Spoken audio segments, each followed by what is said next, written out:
Guys India versus England के पहले test के दूसरे दिन ऋषभ पंत ने तो भाई गोरों की गुद्दी नाप दी, मगर भाई बदले में गोरों ने भी अपनी पूरी टीम की गुद्दी नाप दी। भाई सब सिर्फ पंत के शतक को हटा दो तो इंडिया के पक्ष में कुछ भी नहीं गया कल। अच्छा खासा 430 पर सिर्फ इंडिया की 3 विकेटें गिरी हुई थी, मगर ड्रिंक्स ब्रेक में पता नहीं गोरे ऐसा क्या पी कर आए कि सैड बैट पूरी टीम को 471 रनों पर लुढ़का दिया। और फिर गोरों की बैटिंग के टाइम पे बुमराह भाई के अलावा किसी का विकेट लेने का मन ही नहीं हुआ। ऊपर से लॉलीपॉप शतक का लॉलीपॉप थमा गया वो अलग। मगर भाई कुछ भी हो, दूसरे दिन ऋषभ पंत ने मनोरंजन बड़ा तगड़ा किया।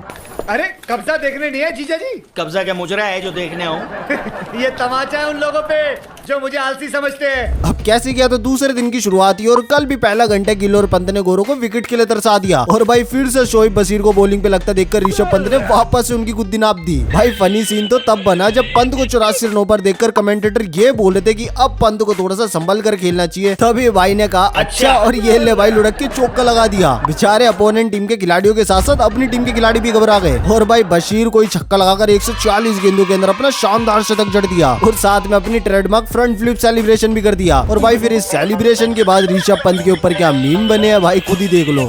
देख सकते हैं इसका उम्र 10 साल है, 2 से 2.5 केजी का ये बच्चा होगा और काफी नटखट है। बदमाश स्टंट भी ये करता है। स्टंट करो तो स्टंट मारो तो स्टंट करो तो स्टंट, वाह वाह राइट है। मगर फिर 147 रनों पर कप्तान गिल ने अपनी विकेट गंवा दी और यहीं से शुरू हो गया इंडिया की विकेटों का पतन शुरू। पहले 8 साल के बाद करुण नायर टेस्ट के अंदर दोबारा से कमबैक करने के लिए तो मात्र 4 गेंदों में अंडा बनवाकर बेन स्टोक्स ने उनको भी निपटा दिया। और फिर रन भागते भागते ऋषभ पंत का भाई जूता ही खुल गया।